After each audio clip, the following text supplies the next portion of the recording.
bem-vindas a mais um programa do canal Agora é que São Elas. Hoje a gente vai retomar a discussão sobre os retrocessos que a educação tem vivenciado nesses últimos meses, sobre a reforma da Previdência e, em especial, sobre os professores e professoras dos institutos federais. Hoje aqui no nosso programa a gente recebe a professora Elaine Lima. Ela é professora de Filosofia do Instituto Federal de Alagoas e também é diretora de comunicação do Sintetifal, que é o sindicato tanto dos técnicos e dos professores do Instituto Federal de Alagoas. Então, muito obrigada pela disponibilidade de participar. Tenho certeza que vai contribuir muito com o programa e para a discussão das mulheres e desses retrocessos todos, né? E eu queria começar a nossa conversa perguntando o seguinte: a gente tem percebido e tem sentido, né, os vários ataques que a educação tem sofrido nesses últimos meses, né? Os setores conservadores têm justificado que um dos maiores problemas da nossa educação básica é essa questão da doutrinação, né? Mas antes de entrar especificamente nesse assunto, eu queria que você falasse um pouco o que você realmente percebe como os reais problemas da educação básica no nosso país, né? Ou em Alagoas, enfim. Bom, de fato, a nossa educação está passando por um problema muito grande. Mas eu acho que está muito longe de ser doutrinação esse problema.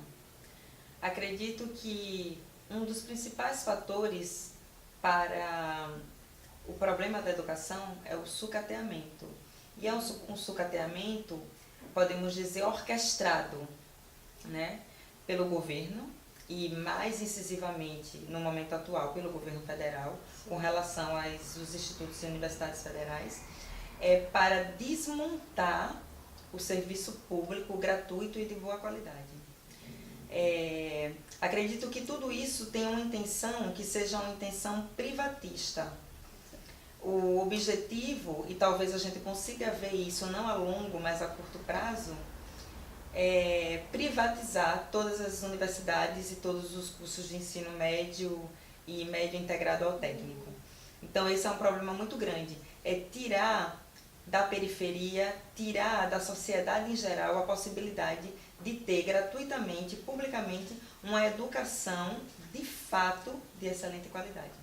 Então acredito que esse seja um problema grave da educação, um problema que a gente tem discutido em vários fóruns, em vários ambientes, com os nossos alunos, com os outros servidores. Sendo do sindicato, a gente faz esse diálogo abertamente, tanto com os professores e técnicos, quanto com os nossos alunos, como com a comunidade em geral.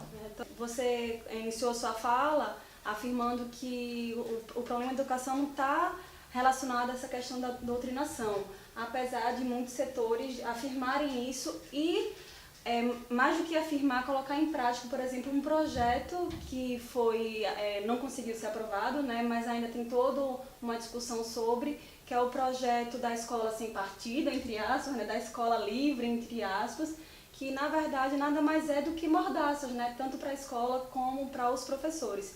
E eu queria saber como é que tem sido esse debate em torno dessa temática nos institutos, com os professores, como é que tem sido debatido sobre isso? De fato, eu poderia dizer o seguinte, poderia começar a fala dizendo que durante a campanha do governo atual, a campanha para a eleição, o grande inimigo da população eleito pelo presidente atual, na época candidato, foi o professor, né? O professor e a professora. Os professores, eles foram acusados de contribuir para que a sociedade estivesse passando pela crise em que ela está passando. Sim. Então, como os professores e as professoras viraram os inimigos da nação, então era preciso justificar. E como se justifica? A partir da doutrinação. Então, são inimigos porque doutrinam, porque querem transformar todo mundo em comunista e socialista, sem nem sequer explicar para a sociedade, e é isso que eu digo sempre, o que é comunismo e o que é socialismo, né? todo esse problema da desigualdade, esse problema do aumento da violência, todo o problema do desemprego, o problema da fome, não tem nada a ver com doutrinação ou com as ideias ou com as ideologias que os professores discutem, né? Tem a ver com a crise pelo qual a nossa sociedade e o capitalismo está passando, né? Essa é uma coisa, assim, para quem lê a realidade ou para quem tenta ler a realidade, é uma coisa inquestionável. Então, a gente sempre dialoga no sentido de dizer que o que se diz dentro da sala de aula, o que se diz fora da sala de aula, não é doutrinação, mas discussão. É abrir o diálogo, é permitir que as pessoas se expressem e que se expressem também pensando numa sociedade diferente dessa que a gente vive, né? E isso não tem nada a ver com doutrinação, tem a ver com pensar a nossa realidade e propor uma alternativa a essa que a gente vive, porque acho que está claro para todo mundo que não é a melhor das alternativas, né? Sim, com certeza. Então, a gente tem enfrentado muita dificuldade para fazer esse diálogo. Até porque o discurso oposto é um discurso de ódio, então o diálogo muitas vezes é cerceado, nós somos impedidos de falar. Eu acho que o caso clássico que aconteceu recentemente, na semana passada, um professor, colega meu, de filosofia do campus Maceió, um professor excelente, que os alunos reconhecem a importância dele para a instituição. A própria instituição reconhece, foi perseguido pelo ministro da Educação. Né? Que ele anuncia que ele vai ser exonerado de uma fala que, na verdade, é muito mais para convocar os estudantes a defender a educação do que qualquer outra coisa, né? Exatamente. Mas a diferença é que o ministro quer que se defenda a educação, mas não a educação que o professor Vanderlan estava defendendo. Uma educação gratuita, pública, de excelente qualidade e socialmente referenciada. A educação que o Ministério está defendendo é uma educação privatista. Né? É uma educação onde o que importa não é a formação do sujeito enquanto cidadão para essa sociedade. Não é o sujeito refletir possibilidades melhores que essa que a gente vive, mas é aquela em que um grupo muito seleto vai se apropriar do lucro, né? Dessa parcela do lucro que ainda ele não pode se apropriar completamente porque ainda se trata de uma escola pública e gratuita. Sim, com certeza. Né? Então, não é à toa que grupos como o Croton, que é um dos maiores grupos educacionais da área privada, estão de olho, eles estão diretamente preocupados com o desmonte da universidade, dos institutos federais de ensino básico e técnico em geral. E aí na sua fala você mostra quem realmente são os verdadeiros inimigos do povo, né? Porque o professor, ali que eu acho que é um dos profissionais que mais preza, né, pela educação, pela formação, por conseguir essa capacidade de refletir a nossa realidade, de perceber a questão da exploração do que a gente vivencia, né? Então, na verdade, o professor é o maior defensor do povo, né? Exatamente. O maior defensor da educação e não o real inimigo, né? E como é que você falou do professor Vanderlan, né? E a gente, enquanto movimento Olga Binário, a gente total apoio, né? Solidariedade ao professor. Como é que a comunidade do IFAL, vocês professores, o sindicato também, o Sindicato IFAL, tem reagido a essa situação? Como é que foi feito? Porque o ministro se colocou publicamente de exonerar o professor, né? Exatamente, né? Foi de fato uma ameaça muito séria. Foi uma ameaça de persegui-lo e exonerá-lo. Eu lembro que há poucos dias, eu diria semanas atrás, um dos filhos do Bolsonaro, não vou dizer o nome agora porque não tenho certeza qual deles foi, se não me engano foi Carlos Bolsonaro, disse: quem não estiver ao lado do Jair vai ser perseguido por milícias virtuais, né? E aí logo depois acontece o caso do professor Vanderlan, em que ele está fazendo um discurso que ele foi convidado para fazer esse discurso. Foi uma assembleia no IFAL que estava acontecendo? Dos alunos, foi chamado pelos alunos, pelo Grêmio. Ele foi convidado para fazer uma fala, aceitou, fez uma fala muito bonita, muito emocionante, narrando a história dele, que também é uma história que vem da escola técnica, dos pais dele, dos irmãos dele, e dele hoje como professor doutor, sabe, que oferece um excelente nível de educação para o alunado, e ele foi diretamente perseguido por essas milícias virtuais, né? Acredito que o caso foi um caso de perseguição de milícia virtual para exonerá-lo, mas não só para exonerá-lo, porque ele foi acusado de ser um elemento, então ele não foi tratado como uma pessoa, né? O ministro chamou de elemento. Mas houveram outros casos que colocaram em xeque a integridade física do professor e da família. Um certo deputado disse que iria colocá-lo para dormir se ele fosse professor do filho, né? Ameaça direta, assim, né? Ameaça de morte, né? A ele e a família dele. Então, de fato, se tratou de um problema muito grave, que, como o próprio ministro disse no Twitter, um PAD já serve para desencorajar os corajosos. E quem são os corajosos? São aqueles que ousam lutar por uma educação de qualidade para todos, universal. Como é que nós estamos agindo? Institucionalmente, dentro da escola, nós estamos fazendo campanha, os alunos estão se manifestando, inclusive os alunos vão fazer uma assembleia para discutir o caso específico do professor Vanderlan. Os professores estão fazendo uma moção de apoio, estamos juntos, né? Sem ninguém larga a mão de ninguém. Enquanto sindicato, tivemos agora esse fim de semana em Brasília, falamos com os colegas, falamos com o Sinasef Nacional e estamos tentando, não estamos tentando, já conseguimos fazer uma campanha nacional em defesa do professor. E chamando o ministro para o diálogo. Eu acho importante, ministro, que você se abra ao diálogo para a gente. Discurso de ódio é muito perverso.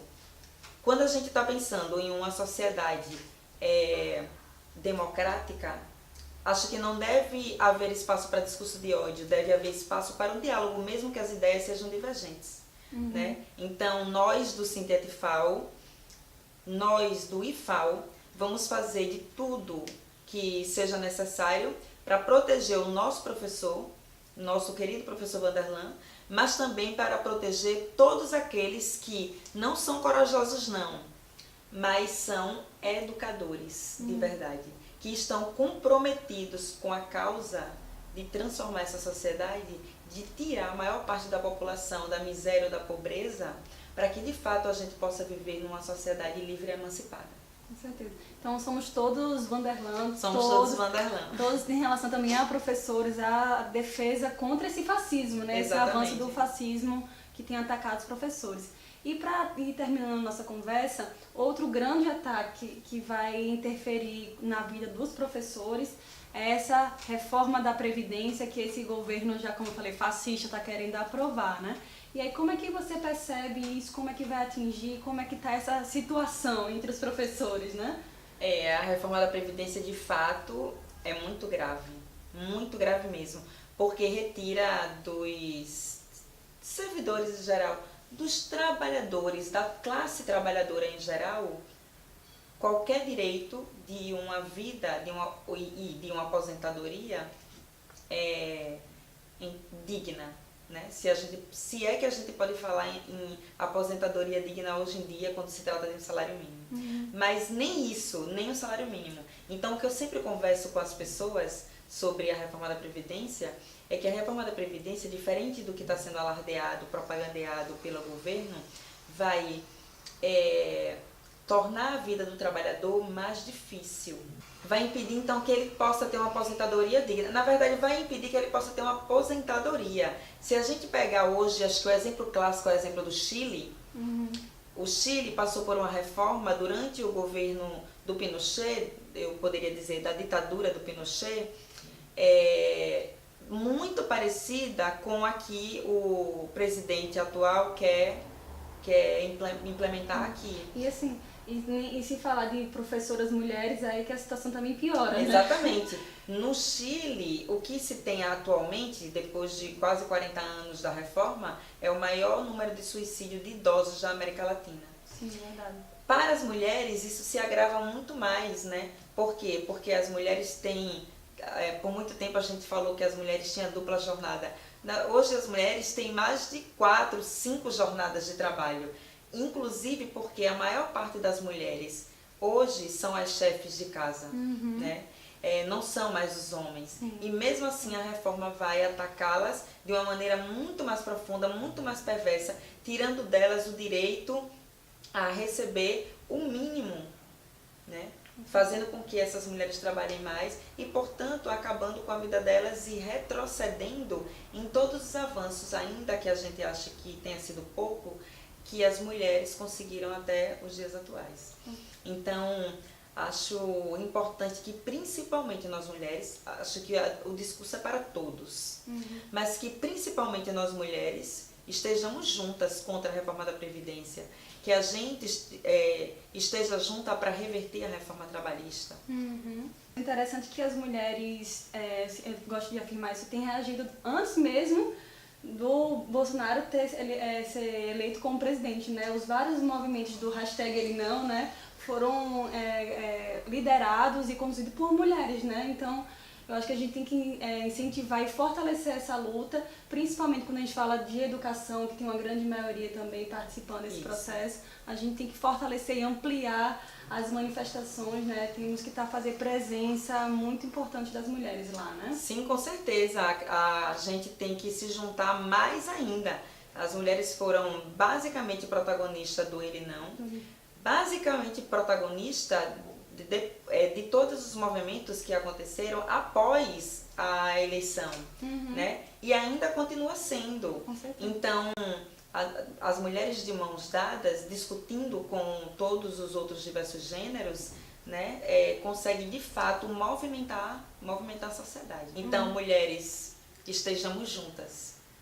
E homens, estejam juntos das mulheres, né? Porque afinal de contas ninguém faz nada sozinho. Com certeza. Então, na próxima semana, tem sido mobilizado pelas redes sociais e também de conversas, de panfletagens da greve geral que vai estar acontecendo no país todo, né? Sim, com certeza. Eu acho que é de fundamental importância que todos estejamos nas ruas para lutar contra esse retrocesso que é a reforma da Previdência. Então, dia 14 de junho, temos de fato que estar mostrando para o governo, mostrando para o presidente que nós não aceitamos essa reforma. Essa reforma não contempla a classe trabalhadora. Essa reforma é uma reforma que objetiva que a classe dominante se torne cada vez mais dominante. E isso a classe trabalhadora não pode permitir, né? E se depender da gente, e se depender de nós mulheres, isso não vai ser possível. Com certeza. Então, muito obrigada pela entrevista. Acho que foi muito rica, né? Acho que contribuiu bastante nessa discussão desse retrocesso, tanto a educação como a reforma da Previdência. Muito obrigada mesmo. Eu que agradeço. Sempre que precisar, estou à disposição. Sempre que a discussão é contra os retrocessos da classe trabalhadora, vocês vão me ver presente. Muito obrigada. Então, até dia 14, né? A gente se encontra, né? Sim, até dia 14. Obrigada. Então é isso, mulheres. Dia 14 de junho é greve geral. Vamos parar tudo e se organizar para ir às ruas em defesa da educação e em defesa da nossa aposentadoria. Então, se liga, participa dos atos na tua cidade e aproveita, é claro, para curtir o programa, compartilhar, divulgar, dar o like, se inscrever e acionar o sininho. Então, contamos com você e até o dia 14.